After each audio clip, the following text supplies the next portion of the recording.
Hello everyone, it's me Eunice Gorin. Today I'm gonna explain you chapter 5 of history, that is the Mauryan Empire.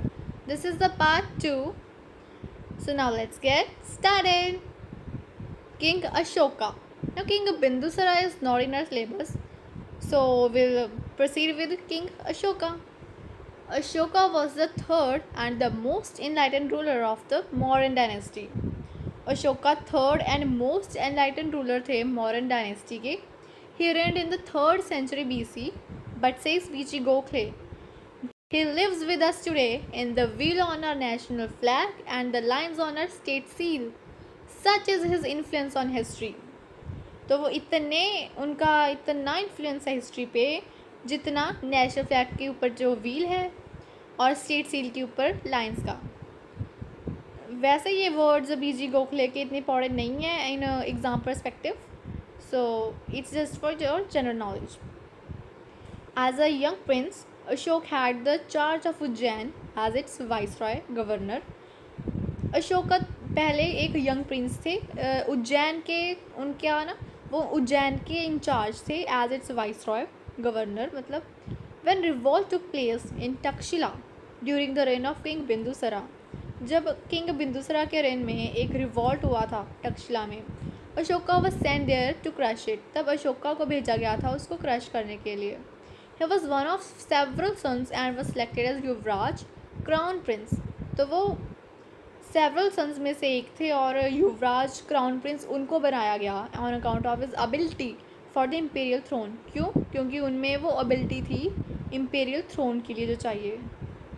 Now the Kalinga war. इसके बारे में मैंने आपको briefly पिछले video में भी बताया था. Ashoka led for a few years the life of an ordinary monarch. पहले तो जो शुरुआती उनके जो साल थे वो उन्होंने ऑर्डिनरी मोनार्क के जैसे ही बिताए. It was in the year 261 BC that Ashoka decided to add Kalinga present day Odisha to his already vast domains. कि 261 BC में उन्होंने ये डिसाइड किया कि वो कलिंगा जो अब उड़ीसा में है वो कलिंगा को अपने जो वास्ट डोमेन्स है किंगडम में ऐड करेंगे. The opposition offer to this invasion was so stiff.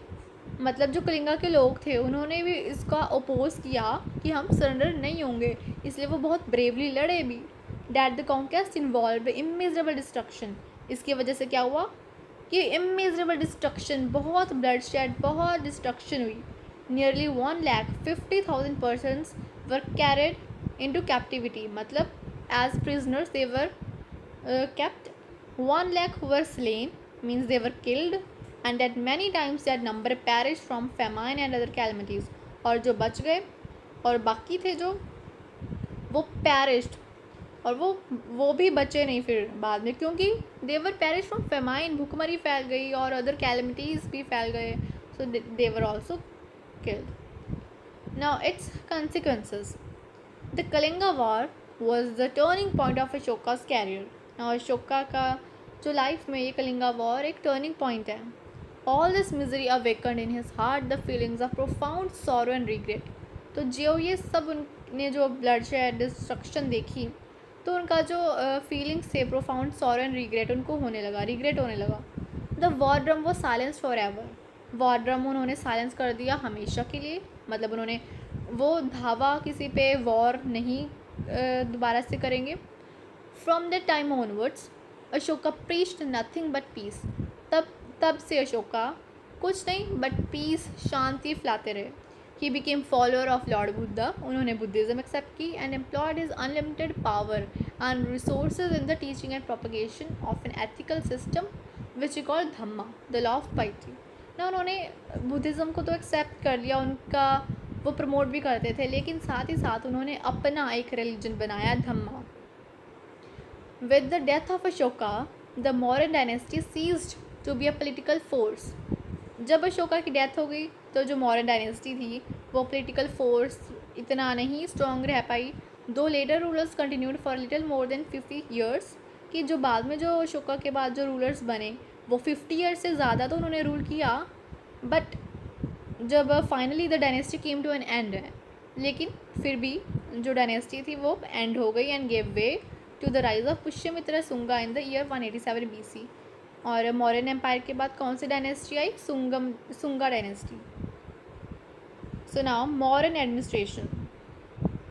From Kautilya's Arthashastra, we gain a lot of knowledge about Mauryan administration and character of the empire.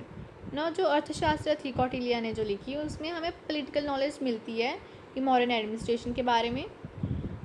Ashokan inscriptions tell us about the policies of his government. और Ashokan inscriptions में भी हमें बहुत सी knowledge मिलती है government की जो policies थी। First of all the king was the supreme head of the state. सबसे ऊपर किंग आता है पूरी किंगडम का, और उसके पास military, judicial and executive powers हैं। Second point, he also had the power to enact laws. उसको लॉज बनाने का भी अधिकार है। We learn from Megasthenes that the king was a very hard worked official. हमें मैगस्थनीज से पता चलता है। कैसे पता चलता है? उसकी बुक से। कौन सी थी वो? Indica. That the king was a very hard work official who does not sleep in daytime but remains in the court for whole day। कि वो इतने हार्ड वर्क हैं किंग कि वो डे टाइम में कभी भी सोते नहीं हैं, कोर्ट में ही रहते हैं पूरा दिन। For the purpose of transacting the public business. क्यों? क्योंकि जो पब्लिक बिजनेस है उस पर्पज़ से वो हमेशा इतना हार्ड वर्क करते हैं। Kautilya divided the Kings day into 8 parts. अभी कौटिल्य अर्थशास्त्र में हमें मिलता है ये। तो Kautilya divided king's day into 8 parts. It was the king's duty to give close attention to people's welfare, social order and military action. तो ये किंग की ड्यूटी है पीपल का वेलफेयर की देखभाल करना, सोशल ऑर्डर देखना और मिलिट्री एक्शन लेना। ये था किंग के बारे में। अभी है council of ministers. First point, the king had a council of ministers, मंत्री परिषद टू एडवाइस हिम। किंग के पास एक काउंसिल ऑफ मिनिस्टर्स था जिसको मंत्री परिषद बोलते हैं, टू एडवाइस हिम, उसको एडवाइस करने के लिए। Second point, they were small in number. वो नंबर में तो कुछ ही थे बट वर वेरी इन्फ्लुएंशियल वो बहुत थे। They were very smart and they were very intelligent. Third point, at times the mantri parishad could act as a check on king's power. तो जो मंत्री परिषद था वो किंग की जो पावर था उस पर भी चेक रखता था कि किंग जो है अपनी पावर्स को मिसयूज़ ना कर ले। Fourth, the ministers definitely advice the king in the task of choosing governors, general of the army. अभी जो मिनिस्टर्स थे वो किंग को एडवाइस करते थे चूज़ करने के लिए governors, general of the army को, treasurer of the state, chief magistrates and other high officials. इन सब की जो पोस्ट थी उनको अपॉइंट करने के लिए भी मिनिस्टर्स उनको एडवाइस करते थे किंग को।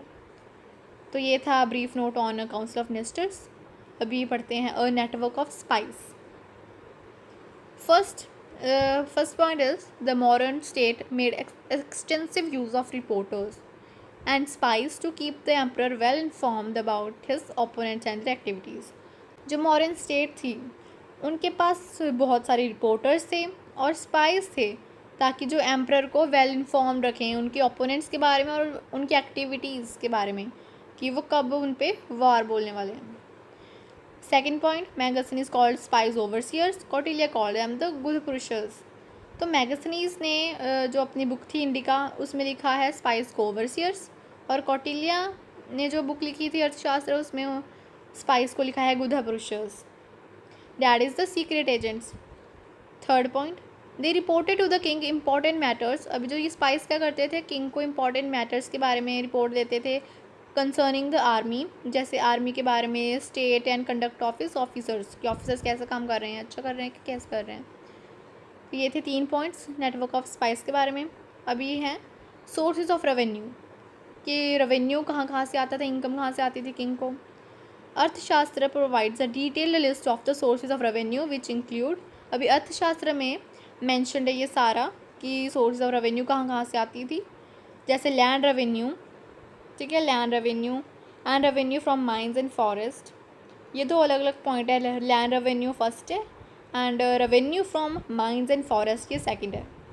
And third, revenue from manufactured goods of various kinds, जो मैन्युफैक्चर्ड गुड्स था उस पर भी टैक्स लगते थे। Fourth, tolls payable for using bridges and roads, tolls थे ब्रिजेज एंड रोड्स को यूज़ करने के लिए जो आज भी टोल होते हैं। Fifth, fines and licence fees तो ये 5 पॉइंट्स हैं जिससे सोर्सेज ऑफ रेवेन्यू इनकम आती थी किंग को। Kautilya said the taxes must be reasonable. Kautilya ने ये भी बोला कि जो टैक्सेस हैं वो रिजनेबल होने चाहिए। The ruler should act like, अभी रूलर को कैसे एक्ट करना चाहिए, like a bee which collects honey without causing damage to the flower, कि ऐसा होना चाहिए हनी बी जैसे कि वो हनी कलेक्ट करती है लेकिन फ्लावर डैमेज नहीं करती, फ्लावर को डैमेज नहीं पहुंचता। इसका ये मतलब हुआ कि जो रूलर है उसको बी की तरह करना चाहिए कि हनी तो कलेक्ट करनी चाहिए, हनी मतलब मनी तो कलेक्ट करना चाहिए विदाउट डैमेजिंग फ्लावर, फ्लावर मतलब पीपल, कि लोगों को नुकसान नहीं होना चाहिए। The land tax varied from 1/3 to 1/6 of the produce. जो लैंड टैक्स था वो 1/3 to 1/6 वेरी करता था प्रोड्यूस से, डिपेंडेड ऑन द प्रोड्यूस कितना हुआ है। पेड आइदर इन कैश और इन काइंड, कैश में या काइंड में कर देते थे पे। काइंड मीन्स वीट या कोई क्रॉप बदले में दे देनी। There was considerable expenditure on public works, बहुत एक्सपेंडिचर होता था पब्लिक वर्क्स में, जैसे construction of roads, wells and rest houses kings किया करते थे। Other major expenditure was a large army and salaries paid to officials. Now provincial administration. Next to the emperor rank the governors in charge of provinces. Emperor के नीचे governor आते हैं जो provinces के in charge हैं। The Ashokan inscriptions mention 4 such governors posted at Takshashila. Ashokan inscriptions में हमें पता चलता है कि ऐसे 4 सच गवर्नर्स थे जो कि तक्षशिला, उज्जैन, तोसाली, स्वर्णनगरी, इन 4 प्लेसेस में गवर्नर्स इंचार्ज थे। The governors had their ministers and also had the power to appoint a few officials. तो गवर्नर्स के पास भी काउंसिल ऑफ मिनिस्टर्स हुआ करते थे एंड उनके पास भी पावर थी कि कुछ ऑफिशियल्स वो अपॉइंट कर सकें। The smaller provinces were under officials called a pradeshikas in the Ashokan edicts. ये जो छोटी छोटी प्रोविंसेस थी वो कुछ ऑफिशियल्स के अंडर थी जिनको प्रदेशिकाज कहते हैं अशोकन एडिक्ट से। Now district administration and other officials. provinces were subdivided into districts for purposes of administration. Now provinces के इंचार्ज गवर्नर्स हो गए, अभी provinces भी further subdivided थी districts में। Ashokan inscription refer to 3 classes of high officials, namely the Rajukas, Yuktas and Mahamatras. तो ये high officials थे जो कि डिस्ट्रिक्ट्स को रूल करते थे, इंचार्ज थे मतलब इनके। First point is the Rajukas were probably in charge of districts and corresponded to the district magistrates of the present day. ये जो राजुकास थे वो डिस्ट्रिक्ट्स के इंचार्ज थे और कॉरस्पॉन्ड मतलब टू बी इन टच, वो डिस्ट्रिक्ट मजिस्ट्रेट्स के टच में रहते थे, उनसे बातचीत करते रहते थे frequently. They managed the state property, वो स्टेट प्रॉपर्टी को भी मैनेज करते थे and kept law and order in districts. Second, the Yukta was probably the district treasury officer who collected revenues and kept accounts. अभी जो युक्ता थे वो district treasury officer थे जो कि रेवेन्यू कलेक्ट करते थे और अकाउंट्स रखते थे।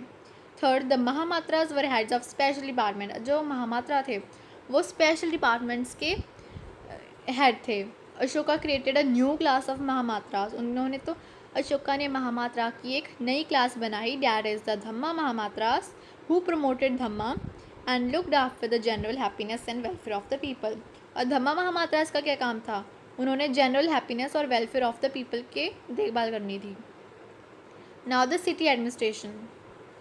अर्थशास्त्र mentions the nagarika who functioned as a city superintendent of a city magistrate. नो अर्थशास्त्र में लिखा हुआ है, मेंशन किया हुआ है कि जो नागरिक था who functioned as a city superintendent, nagarika कौन है, सिटी सुपरिंटेंडेंट या फिर city magistrate with a number of officers, उसके पास बहुत सारे ऑफिसर्स हैं जो कि उसकी हेल्प कर रहे हैं। द ड्यूटीज़ ऑफ नागरिक, उसकी क्या ड्यूटी है, according to Kautilya were the provision of water to the city dwellers, जो सिटी में रह रहे हैं उनकी वाटर सप्लाई को देखना। The maintenance of public roads and public buildings, the inspection of city walls and city towers and taking precautions against fire. तो ये सब ड्यूटीज़ हैं नागरिक की जो कि सिटी मजिस्ट्रेट है। Megasthenes on the other hand gives a more elaborate system of city administration. ये तो हो गई बात पहले अर्थशास्त्र में कौटिल्य ने क्या लिखा है। अब है मैगस्थनीज ने इंडिका में क्या लिखा था सिटी एडमिनिस्ट्रेशन के बारे में। According to him those entrusted with city administration were divide into 6 boards of 5 persons each. तो अकॉर्डिंग टू हिम कि जो सिटी एडमिनिस्ट्रेशन थी ना वो 6 बोर्ड्स के ऊपर चलती थी और 6 बोर्ड थे। 6 बोर्ड में हर बोर्ड में 5 पर्सन थे, 5 लोग थे हर बोर्ड में। Each board dealt with specific function और हर बोर्ड उसका कोई पर्टिकुलर फंक्शन हुआ करता था such as the supervision of trade and commerce और सेंसस ऑफ पॉपुलेशन और care of foreigners and so on and so forth. तो ये सब हर बोर्ड का कोई ना कोई पर्टिकुलर फंक्शन होता था। The 6 boards acted together in general matters like the maintenance of public buildings. अब ये 6 बोर्ड्स इकट्ठे क्या देखते थे, जनरल मैटर्स जैसे कि maintenance of public buildings, fire protection, care of wells and temples et cetera. Administration of justice. Megasthenes attests to the efficient administration of the criminal law. Serious offences were revisited with death penalty. जो serious offences हुआ करते थे वो death penalty दिया करते थे उनको. Lighter crimes were punished by cutting off the nose or shaving off the offender's hair. तो जो लाइटर क्राइम्स हुआ करते थे वो फिर उस लोगों की जो नोज़ था वो काट दिया करते थे या फिर उसका जो हेयर थे बाल काट दिया करते थे। ये एक पेनल्टी थी that made one feel ashamed. Evasion of taxes मतलब theft of taxes on goods sold और of municipal cess was regarded as a serious offence. कि टैक्स का जो थेफ्ट है, ठीक है, टैक्स का या म्यूनसिपल सेस का कुछ भी, तो ये एक सीरियस क्राइम माना जाता था। Laws concerned with crimes were very severe और क्राइम को लेके तो लॉज बहुत ही ज़्यादा हार्श थे and punishments were exceptionally harsh और जो पनिशमेंट्स थे वो भी बहुत ज़्यादा हार्श थे। ना peace and good order. Peace and contentment prevailed throughout the empire. शांति और कंटेंटमेंट मतलब सेटिस्फेक्शन पूरी एम्पायर में थी। Theft was a rare occurrence. Theft तो बहुत ही ज़्यादा कम था, मतलब कभी कभी ही होता था। ऑल्दो हाउसेज वर यूजली लेफ्ट अनगार्डेड और क्योंकि थेफ्ट बहुत कम हुआ करता था इसलिए जो हाउसेज थे वो भी अनगार्डेड ही थे।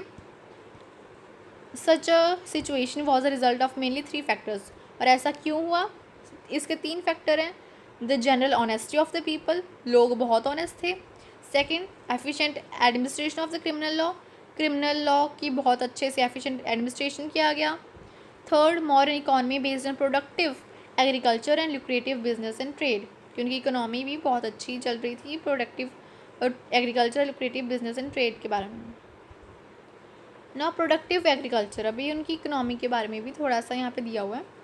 Megasthenes attest to the fertility of a soil due to major irrigation work such as the dam on the Sudarshan lake at Girnar. ना इसमें मेंशन है, मैगस्थनीज ने मेंशन किया है कि सॉइल की बहुत फर्टिलिटी थी। क्यों थी, क्योंकि मेजर इरीगेशन वर्क्स हुआ करते थे सच एज डैम भी बनाया था उन्होंने सुदर्शन लेक पे। कहाँ पे है वो, गिरनार में। अकॉर्डिंग टू अर्थशास्त्र अभी कौटिल्य ने क्या लिखा है, the amount of tax would depend on irrigation facilities. Tax उतना ही लिया जाता था लोगों से जितनी इरीगेशन फैसिलिटीज़ थी उनके पास available to the cultivators and could range from 1/3 to 1/6 of land produce और यूजली 1/3 to 1/6 रहता था ये टैक्स। अभी लुक्रेटिव ट्रेड क्या होता है, trade was carried on both by land and the waterways. Trade तब लैंड और वाटरवेज दोनों से हुआ करता था। The royal highway ran from the region near by Takshashila to Pataliputra. एक रॉयल हाईवे था तक्षशिला से पाटलिपुत्र तक जाता था जो।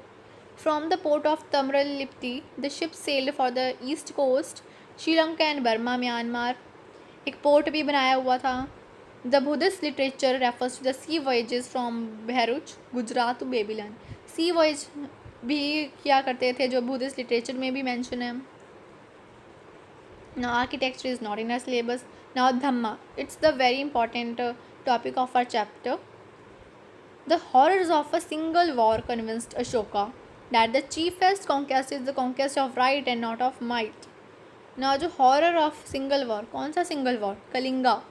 तो अशोका को ये एहसास हुआ कि जो चीफेस्ट कॉन्केस्ट, जो सबसे अच्छा कॉन्केस्ट है ना, वो कॉन्केस्ट जो ऑफ राइट है एंड नॉट ऑफ माइट।